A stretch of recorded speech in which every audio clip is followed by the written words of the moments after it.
नमस्कार दोस्तों, क्या हाल चाल है आपके। तो आज मैं आपको बताने वाला हूं क्या आपको बीएसएनएल में सिम पोर्ट कराना चाहिए या नहीं कराना चाहिए। इससे पहले मैंने बताया था कि कैसे आप बीएसएनएल पोर्ट करा सकते हो और मैंने फिर अपना एक्सपीरियंस दिया था। तो दोनों वीडियो मैंने ढंग से कवर की है। अगर आपको देखनी है तो आई बटन में आ रही होगी और डिस्क्रिप्शन में भी आपको लिंक दे देंगे। तो बट इस वीडियो में बताऊंगा कि कौन से यूजर को कराना चाहिए बीएसएनएल पोर्ट। तो सीधा वीडियो स्टार्ट करते हैं। तो दोस्तों, सबसे पहले आप सोच रहे होंगे कि मैं आपको कैसे बता सकता हूं कि आपको पोर्ट कराना चाहिए नहीं कराना चाहिए। सबसे पहले तो मेरा एक्सपीरियंस है, मैंने बीएसएनएल यूज किया है, 2 महीने से मैं यूज कर रहा हूं। प्लस जो मैंने कमेंट्स पढ़े उन सबका एक्सपीरियंस मैं आपको दूंगा ताकि आप एक डिसीजन ले पाओ कि आपको कराना चाहिए। ठीक है, तो सबसे पहले हम एक यूजर की बात करते हैं जिनके यहाँ बीएसएनएल के सिग्नल बहुत ज्यादा अच्छे आते हैं। तो दोस्तों, देरी किस बात की है, तो आप करा सकते हो। ऐसा मैं क्यों बोल रहा हूं, क्योंकि जो बीएसएनएल के प्लान्स आपको देखने को मिलते हैं वो और कंपनी से बहुत ज्यादा सस्ते हैं।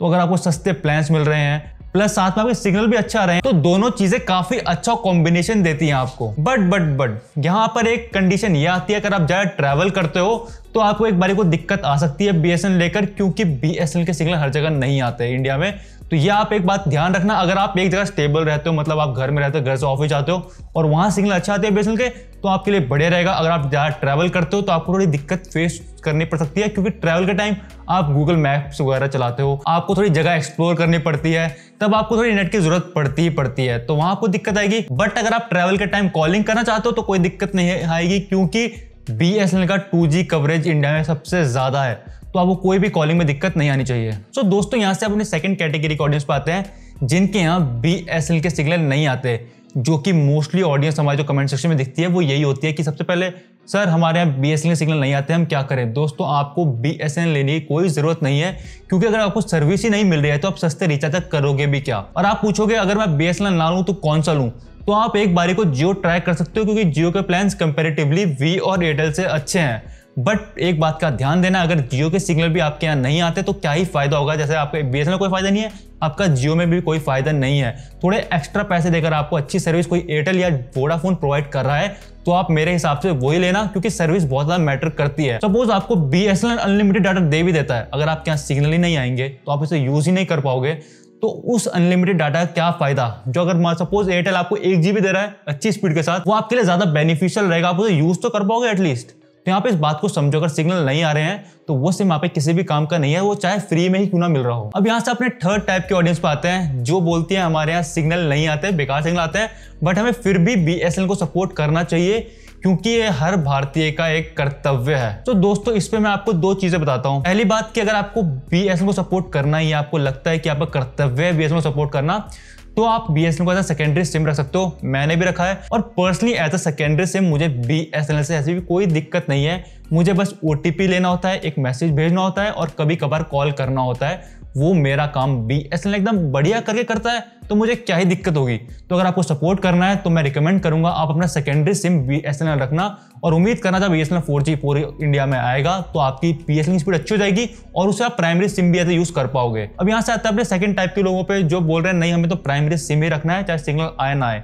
तो दोस्तों, प्लीज ऐसा मत करना, क्योंकि आपके अगर सिग्नल ही नहीं आएंगे तो आप अपना फोन ही यूज नहीं कर पाओगे। तो आप क्या तो अपने नेशन को सपोर्ट करोगे, तब अपने कनेक्टिविटी नहीं होगी आपके पास, अगर आपका अच्छा नेट ही नहीं होगा, आप अपना कोई बिजनेस जो कर रहे हो उसको कॉल ही नहीं कर पा रहे हो, अपना नेट ही नहीं चला पा रहे हो, तो आप अपना काम ही नहीं कर पाओगे, तो आप कैसे अपने नेशन को सपोर्ट करोगे। अब यहाँ पे कुछ लोग बोलेंगे कि बीएसएनएल सरकारी कंपनी है तो हमें इसलिए इसे सपोर्ट करना चाहिए। तो दोस्तों, आपको एक एग्जांपल के साथ समझाता हूँ। सपोज आप एक प्राइवेट डॉक्टर पे गए और एक सरकारी हॉस्पिटल आपके नेबरहुड में, तो आप देख सकते हो जो प्राइवेट डॉक्टर की फीस आजकल आपको 500 रुपये देखने को मिलते हैं कंसल्टेंट फीस, और अगर आप सरकारी में जाओगे आपको 5 से 10 रुपये का आपका पर्चा बन जाएगा, आपका उतने में काम हो जाएगा। तो यहाँ प्राइस डिफरेंस देखो दोस्तों, 500 रुपये और 5 से 10 रुपये बहुत ज्यादा है। बट आप जब टेलीकॉम कंपनीज पे आओगे तो ये डिफरेंस इतना नहीं है। भले बीएसएनएल सस्ता है बट प्राइस जो है इतना भी सस्ता नहीं कि आप बोलोगे कि सरकारी है वो। और बीएसएनएल वो भी इसलिए सस्ता है क्योंकि अभी वो 3G पे है। जब 4G के प्राइस आएंगे आई एम डैम श्योर कि बीएसएनएल भी आपको महंगा देखने को मिलेगा, क्योंकि वो उसकी जो नेटवर्क प्रोवाइड करने की कॉस्ट बढ़ जाएगी तो वो आपसे ही तो लेगा। और जो अभी भी BSNL के प्राइजेस है ना वो कंपैरेटिवली है एयरटेल, वी और जियो के बराबर ही। आपको एग्जांपल देता हूँ, एक प्लान था एयरटेल का पहले प्राइस हाइक से पहले 1499 का, वही आपको सेम BSNL में देखने को मिलेगा। पूरे साल भर का प्लान था, उसमें आपको 24 GB देखने को मिलता था और कॉलिंग के साथ देखने को मिलता था। तो आप देख सकते हो प्राइस हाइक के बाद भले ही एयरटेल थोड़ा महंगा कर दिया हो, बट प्राइस हाइक से पहले तो दोनों सेम ही थे। तो इतना भी कोई सस्ता नहीं है, सरकारी फैसिलिटी सस्ती होती हैं। तो अगर आपको BSNL का मान लो 10 रुपए में मिल रहा है रिचार्ज, तब मैं बोलता जी हाँ दोस्तों सरकारी फैसिलिटी है, आप उसे यूज कर सकते हो क्योंकि इतना सस्ता ही मिल रहा है, क्या ही नुकसान होगा आपका। बट जब आप प्राइस पे कर रहे हो दूसरी कंपनीज के बराबर, तो मेरा मानना है कि आपको सर्विस भी बराबर मिलनी चाहिए, आपको कॉम्प्रोमाइज नहीं करना चाहिए किसी भी कारण से। अब यहाँ पे आपको मैं एक और एग्जांपल समझाता हूँ। जो BSNL फाइबर है ना उसकी स्पीड अच्छी खासी आती है, जैसे आपकी जियो या एयरटेल की आती है ना, हमने लगाया है तो हमें स्पीड में ऐसी कोई भी दिक्कत नहीं आती। 60 MBPS का प्लान है, 60 MBPS हमें देखने को मिलती है। उधर अगर आप प्राइस देखोगे तो ये आपको जियो से महंगा देखने को मिल रहा है। इसके मैं दो एक प्लान के एग्जांपल बताऊंगा आपको। जियो में आपको 30 MBPS का प्लान 399 का पड़ता है और BSNL में आपको सेम प्लान 449 का पड़ेगा। तो आप देख सकते हो आपको BSNL 50 रुपए महंगा पड़ रहा है। अब ये दोनों जो मैंने प्राइस बताया इसमें आप GST ऐड कर लेना 18%, तभी आपको जो इफेक्टिव प्राइस आएगा वो आएगा। तो यहाँ पे आपको सेकंड प्लान बताता हूँ, इनका जो है 100 MBPS का प्लान। 100 MBPS के प्लान में जियो आपको 699 का पड़ेगा और जो BSNL है वो 799 का पड़ेगा। यहाँ पे आपको 100 रुपए का डिफरेंस देखने को मिल रहा है, स्पीड दोनों में बराबर है। तो यहाँ पे आप देख सकते हो BSNL इतना भी सस्ता नहीं है, बस जो आपको प्रीपेड पड़ता है ना वो थोड़ा सस्ता है। और अगर ब्रॉडबैंड मार्केट में आओगे तो ब्रॉडबैंड मार्केट में आप देख सकते हो तो आपको थोड़ा महंगा ही देखने को मिल रहा है और सर्विस एकदम बराबर है। तो इन दोनों एग्जाम्पल का बताने का मतलब मेरा यही था कि जो BSNL है ना इसके जो रेट हैं वो प्राइवेट कंपनीज के बराबर ही देखने को मिल रहे हैं।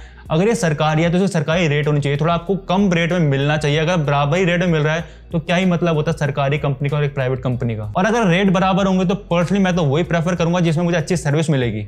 मैं ये नहीं देखूंगा कि वो सरकारी है कि प्राइवेट है। तो दोस्तों होपफुली मैंने आपको पूरा एक्सप्लेन कर दिया होगा कि आपको BSNL सिम लेना चाहिए या नहीं लेना चाहिए।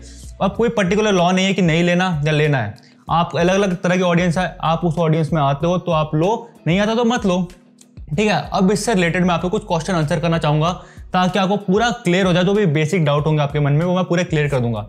तो सबसे पहले क्वेश्चन पे आते हैं। सबसे पहला क्वेश्चन क्या है दोस्तों, अब कुछ लोग बोलते हैं बहुत ज़्यादा हैवी डाटा यूज़र हूँ, क्या मुझे BSNL लेना चाहिए? तो सबसे पहली बात दोस्तों, तो मैंने कहा अपने एरिया में नेटवर्क चेक करो, अगर आ रहे हैं तो अच्छी बात है, क्योंकि BSNL कुछ ऐसे प्लान है प्रीपेड में जिसमें आपको अनलिमिटेड डाटा देखने को मिलता है। कुछ प्लान ऐसे हैं जिसमें 5 GB डाटा देखने को मिलता है, उसमें रात में अनलिमिटेड है। तो आपको काफ़ी वैरायटी ऑफ प्लान देखने को मिलते हैं BSNL में। अगर स्पीड अच्छी आ रही है तो आप BSNL ले सकते हो, हैवी डाटा यूजर भी। और अगर आपके एरिया में BSNL स्पीड अच्छी नहीं आती फिर भी आपको कोई सिम चाहिए तो आप वोडाफोन को कंसीडर कर सकते हो, एक्चुअली वी को कंसीडर कर सकते हो।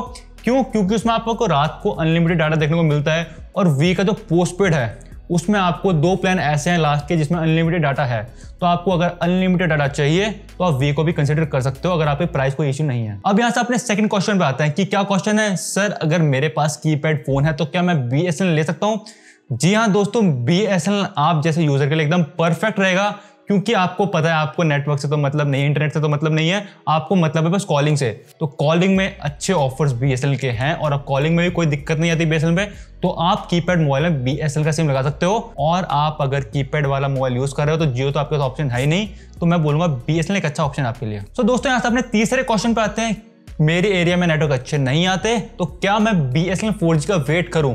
तो जी हाँ दोस्तों, आपको BSNL 4G का वेट करना चाहिए। बट एक बात का यहाँ पे ध्यान रखना, जब BSNL 4G आएगा आपके एरिया में तो कंफर्मेशन नहीं है कि आपके एरिया में अच्छी स्पीड आएगी, क्योंकि आपको पता ही है जो जियो 4G है, वी का 4G है, एयरटेल का 4G है, उनकी स्पीड भी एरिया वाइज डिपेंड करती है। जैसे हमारे एरिया में काफ़ी अच्छी स्पीड आती है जियो 4G की, बट कहीं हमें लोग बोलते हैं कि हमारे यहाँ बहुत ज़्यादा बेकार स्पीड आती है जियो की। तो आप कैसे बोल सकते हो जब आपके यहाँ BSNL 4G आएगा तो वो अच्छा ही होगा?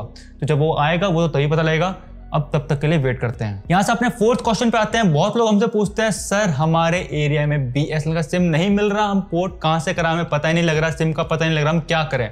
तो दोस्तों मेरा एक एनालिसिस है कि आपके एरिया में जो सबसे पुरानी दुकान होगी ना मोबाइल रिचार्ज की, वहाँ आपको BSNL का सिम मिल जाएगा, वहाँ से आपका पोर्ट भी हो जाएगा। सपोज आपको वहाँ भी नहीं मिलता तो आप किसी भी रिचार्ज शॉप में जाना, उनसे पूछना, उन्हें पता होता है उनकी लोकेलिटी में कौन BSNL सिम दे रहा है। अगर ये भी नहीं होता तो आप सीधा BSNL ऑफिस जाना, आप गूगल में डालना BSNL ऑफिस नियर मी आपको होपफुली मिल जाएगा, और वहाँ जाना, वहाँ जाकर आपको पूरी इन्फॉर्मेशन मिल जाएगी कि कहाँ से पोर्ट कराना है, कहाँ से सिम मिलेगा, वहीं मिल जाएगा, कहाँ मिलेगा, पूरा आपको इन्फॉर्मेशन दे देंगे वो। तो आप वहाँ जाकर अपनी पूरी कन्फ्यूजन दूर कर सकते हो। अब यहाँ से अपने लास्ट और 5th क्वेश्चन पे आते हैं।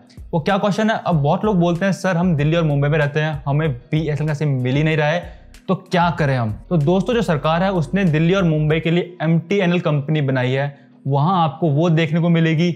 अब कई लोग बोलते हैं हमारे BSNL के सिग्नल वहाँ भी आते हैं। अब BSNL सिग्नल वो कैसे आते हैं?